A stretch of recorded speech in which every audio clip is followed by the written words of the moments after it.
What if helping a stranger soaked to the bone on a cold, wet morning ended up saving the last pieces of my life? I did not believe in things like fate anymore, not after what my own blood put me through.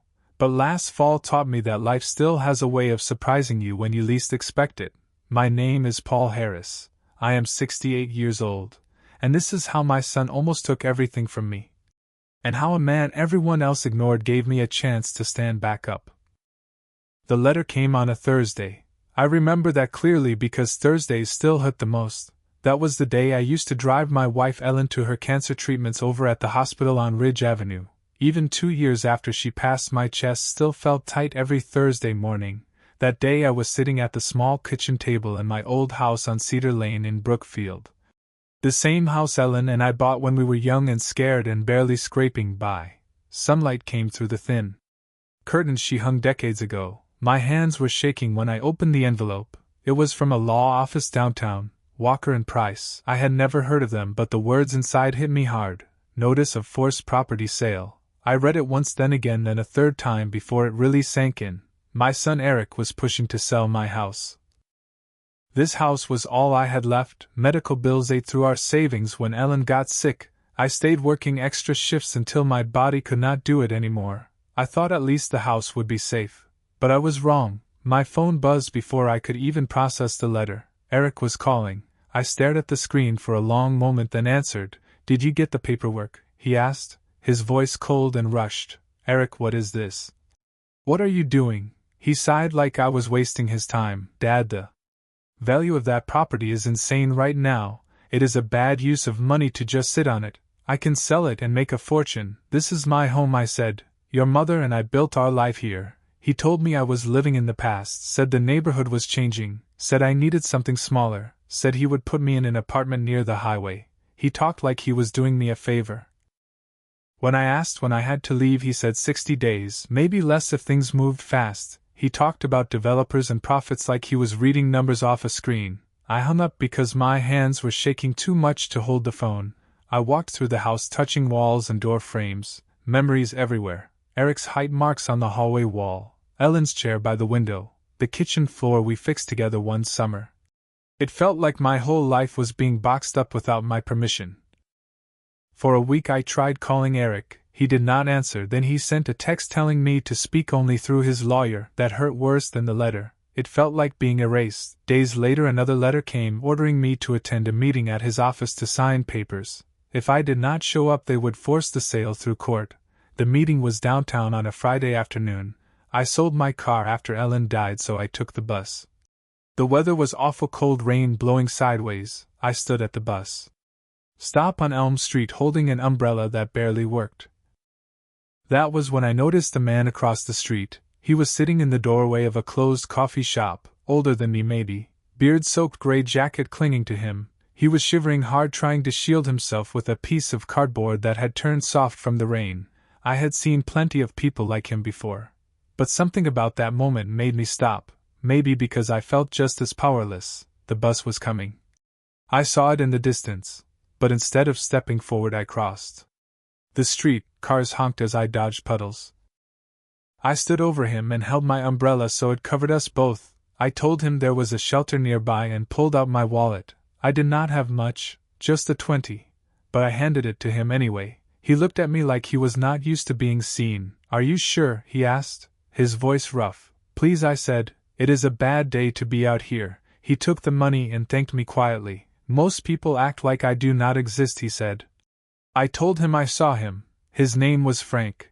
When he looked at me, he said, "You are carrying heavy trouble." I laughed without humor and said my son was taking my house. He nodded like that made sense. "Family can break you worse than strangers," he said. Before I left, he looked me in the eye and said that kindness comes back around. I did not believe him, but I wanted to. I caught the bus just in time, soaked and tired, and headed toward the meeting that would decide whether I still had a home, not knowing that the man in that doorway had just stepped into my life for a reason I could not yet see. By the time the bus dropped me near Grant Avenue, the rain had soaked through my coat and my shoes squished when I walked. I stood for a moment staring up at the glass building where Eric worked. It rose out of the street like it did not belong to the rest of the city, all steel and shine. I felt small walking into the lobby. The guard barely looked at me as I gave my name. The elevator ride up felt endless, my stomach twisting tighter with every floor. When the doors opened, I stepped into a world that did not feel real. White walls, quiet footsteps, people moving fast with phones to their ears. A young woman pointed me down a hall without looking up. "Conference room, see," she said. I pushed the door open and saw Eric sitting at the far end of a long table. 2 men in expensive suits beside him. None of them stood when I entered. Eric barely glanced up from his phone. "Dad, sit down," he said, like this was just another meeting on his calendar. I sat at the opposite end, feeling the space between us like a canyon. Water dripped from my sleeve onto the carpet, and no one offered a towel. Eric introduced the men as his lawyer and his business partner. Their smiles were tight and practiced. Papers were slid toward me, my name highlighted in bright yellow. "Sign here, sign here, sign here." Eric talked fast about numbers and timing, about how lucky I was, about how this was best for everyone. He said he would take a bigger share because he was handling the work. When I protested, he said I was being emotional. When I mentioned his mother, he snapped at me not to use her memory against him. He said she would have wanted this. That cut deeper than anything else he said. When he called me stubborn and outdated, something inside me cracked. I stood up, told him I would not sign. His face turned red and his voice rose. He said he would take me to court and win. Said I would end up with less money if I fought. Said I was ruining his future over memories. I told him the boy I raised would never talk to his father this way. He laughed and said that boy grew up. I walked out without looking back. My legs felt weak, but I kept moving. Outside the rain had slowed, but the sky stayed heavy. I walked with no plan, just putting one foot in front of the other, anger and fear mixing in my chest. I walked for a long time until my legs ached. I stopped at a small cafe because I needed somewhere to sit. I ordered a coffee I could barely afford and stared out the window, wondering how I was going to fight my own son with nothing but a pension and a house he was trying to steal. That was when my phone rang, an unfamiliar number. I almost ignored it, but something told me not to. A calm voice introduced himself as Daniel Wright from a small law firm that handled property disputes and elder cases. He said someone named Frank had called him from a shelter phone and asked him to help me. My hands shook so hard I nearly dropped the phone. Frank, the man from the doorway, the man I gave $20 to. Daniel explained that Frank was his father, that he had fallen on hard times after caring for his wife until she passed, that despite everything he still watched people closely. Daniel told me he would help me for free, said he already saw problems with how Eric was handling the property, said he wanted to meet the next morning. I sat there stunned long after the call ended. The rain stopped completely and sunlight broke through the clouds. I did not feel safe yet, but for the first time I felt less alone. The next morning Daniel came to my house right on time. He was sharp but kind. We spent hours going through boxes Ellen had labeled years ago, bank records, mortgage papers, handwritten notes. Daniel kept nodding as he read. Finally he looked up and said Eric made a mistake. A big one. The house was never truly half his. Almost everything pointed to Ellen and me as the real owners. Adding Eric to the deed did not give him the right to force me out the way he tried. By Monday Daniel filed paperwork to block the sale. By that afternoon Eric's lawyer called asking to talk. His tone was suddenly polite. They wanted to settle, they wanted this quiet. I listened calmly as terms were offered. I told them I would agree only if Eric came to my house and explained himself to my face. Silence followed, but eventually they agreed. 2 nights later Eric stood on my porch looking smaller than I remembered. No suit, no confidence. Just a tired man with red eyes. He said he lost himself chasing money. Said fear drove him more than greed. Said he forgot who he was trying to be. I listened without interrupting. When he finished I told him keeping the house was not the victory. Keeping his humanity was. He agreed to the terms, to volunteering, to rebuilding trust slowly. The following Saturday I went to the shelter to find Frank. He was playing cards and smiled when he saw me. I thanked him, asked why he helped me. He said he recognized a man who gave everything to his family and was about to be crushed for it. He said he could not watch that happen again. We sat there talking until dinner was served.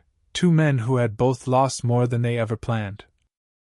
Walking home that night I realized something simple and heavy at the same time. Kindness does not fix everything, but sometimes it opens a door just wide enough to keep you from falling through the cracks. and sometimes the people the world overlooks are the ones who hold the strongest lines when everything else starts to slip. The days after Eric signed the settlement felt strange, like the house itself was holding its breath. Nothing had changed on the surface yet, everything was different. The walls were the same, the furniture was the same, but I walked through the rooms knowing they were finally mine again, not just legally but emotionally. The fear that had lived in my chest for weeks slowly loosened its grip. Eric started coming by on Sundays just like he promised. The first few dinners were awkward, long pauses, chewing sounds filling the silence. We talked about small things, weather, traffic, food, anything except the damage we had done to each other. But little by little the walls came down. He asked about his mother, real questions, not polite ones. He wanted to know things he had never bothered to ask before. What her favorite song was, what scared her the most during treatment, what she said about him when he was not around. I told him the truth, that Ellen worried about him losing himself in chasing success, that she hoped money would never harden his heart. Hearing that made his eyes fill, and he did not hide it. He said he did not recognize the man he became, said fear of failure turned into hunger for more and more until nothing else mattered. I listened, and for the first time I did not hear excuses, I heard regret. Every Saturday he went to the shelter with Frank. He did not tell anyone from his work. He showed up in old clothes and washed dishes, served meals, listened to stories. The first time I joined them I barely recognized him. He laughed easily there, not the sharp controlled laugh he used in meetings but something real. Frank treated him like any other volunteer, no special favors, no praise, just quiet guidance.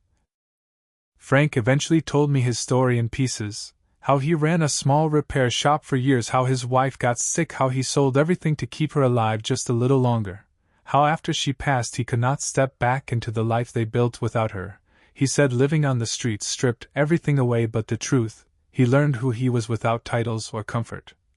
He said it was not a place anyone should stay forever, but it taught him what mattered.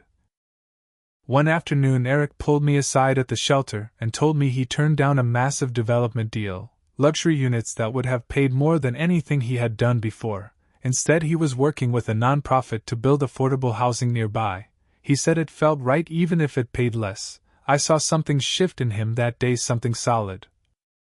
Frank moved into my spare room just after winter started to bite. He tried to refuse at first, but I insisted. The house felt warmer with another presence in it.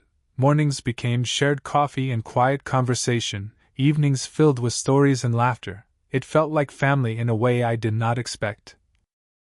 One night, sitting at the kitchen table, Frank said something that stayed with me. He said losing everything teaches you that people are the only thing you can carry with you, not houses, not money, not pride. I thought about that a lot, about how close I came to losing my son completely, about how kindness set everything in motion. Eric still has work to do, and so do I. Trust does not rebuild overnight, but every Sunday dinner, every Saturday at the shelter, every quiet morning coffee adds another brick to something stronger than before. I learned that standing up for yourself does not mean shutting people out. Sometimes it means drawing a line and inviting them back the right way. And every time I pass that old coffee shop doorway I think about the man who sat there soaked and invisible, and how one small choice changed the direction of all our lives. Winter settled in slowly that year, like it was unsure whether to stay. The mornings grew quieter, snow softening the sounds of the street. Inside the house life found a new rhythm. Frank took over the early mornings, making coffee strong enough to wake the dead. Eric started coming earlier on Sundays, sometimes bringing groceries, sometimes just himself. He stayed longer each visit, not rushing off anymore. One Sunday he arrived with a woman named Lily, nervous smile, hands tucked into her coat pockets. He said she was someone important. I could see it in the way he watched her. She listened more than she talked and laughed easily with Frank. The house felt full again, not crowded, just alive. After dinner Eric helped wash dishes without being asked. Ellen would have noticed that. At the shelter Eric stopped being the new guy and started being reliable. People remembered his name, trusted him. Frank let him handle the chili recipe, which he said was a big deal. Watching them together I realized something quiet but powerful. Eric was learning how to be a man again, not through deals or wins but through showing up. One afternoon Eric asked me to walk with him through the neighborhood. We passed houses like ours, families shoveling, kids running ahead. He told me he was scared that if he slowed down he would become nothing. I told him I used to believe the same thing when I was younger. that worth came from effort and providing. But life teaches you later that love is the real measure. He nodded like it was something he had always known but forgot. Frank began talking about moving forward, not out but forward, finding part-time work mentoring others at the shelter, helping men rebuild skills and confidence. He said being needed again felt good, not for money but for purpose. I offered to help however I could and he smiled like he already knew I would. One night the three of us sat at the table long after dinner plates cleared, talking about mistakes and second chances. Eric admitted he once measured success by who needed him least. Now he said he wanted to be someone people could count on. That sentence alone told me he was changing. The house held those words quietly. The same walls that once heard shouting and silence now held laughter and hard truths. I started sleeping better, waking without dread. I even caught myself planning small things like fixing the back steps, planting flowers in spring, things you only plan when you believe you will still be there. Frank said something that night that settled deep in me. He said sometimes life takes everything familiar away so you can see what was always there underneath. I looked at my son across the table, saw humility where pride once lived, saw effort where entitlement once sat. Outside snow fell thick and steady. Inside the house felt warm, not because the problems were gone but because we were facing them together. I realized then that saving the house was never the real victory. Saving what lived inside it was. And for the first time since Ellen passed I felt like I was not just surviving but living again. Spring came early that year like it was trying to make up for everything winter had taken. Sunlight filled the kitchen again, warming the same table where fear once sat heavy. Frank settled into the spare room like he had always belonged there. Not as a guest, not as charity, but as family. Mornings turned into shared routines, coffee, toast, quiet talk about the day ahead. The house no longer echoed, it breathed. Eric kept his word in ways that mattered. He showed up every Sunday without fail, sometimes alone, sometimes with Lily, who slowly became part of our circle. They cooked together, laughed together, argued gently about nothing important. Watching them I saw something steady growing, not driven by ambition but by care. Eric spoke less about deals and more about people now, about responsibility and balance. He listened more than he talked. The affordable housing project moved forward quietly without headlines or praise. Eric said he did not need applause this time. He said it felt better knowing families would have a place to land. Frank helped connect him with people who understood real needs, not market trends. Their conversations were long and honest. Two men from opposite ends of life finding common ground. One evening we sat on the porch watching the sun drop behind the trees. Frank said something simple that stayed with me. He said losing your way does not make you lost forever unless you refuse to turn around. Eric stared out at the street and nodded slowly. I saw the weight lift from his shoulders just a little. I thought often about that rainy morning and the $20 I handed to a stranger without thinking. How small that moment felt, and how large it became. I realized kindness is not about fixing someone else. It is about reminding yourself who you are when everything tries to harden you. The house on Cedar Lane still creaks at night the same way it always has. The floors still remember our footsteps. Ellen's presence still lingers in quiet corners. But now there is laughter mixed in with memory, purpose mixed in with grief. I learned that standing your ground does not require anger, only clarity. And forgiveness does not mean forgetting, it means choosing what you carry forward. If there is one thing this season of my life taught me, it is this: strength is not holding tighter to what you own, it is knowing when to open your hand. Because the things that last were never property, or money or pride, they were people who stayed when staying was hard, people who showed up when it would have been easier to walk past. And sometimes the person who saves you looks nothing like what you expected, just a man in the rain waiting to be seen.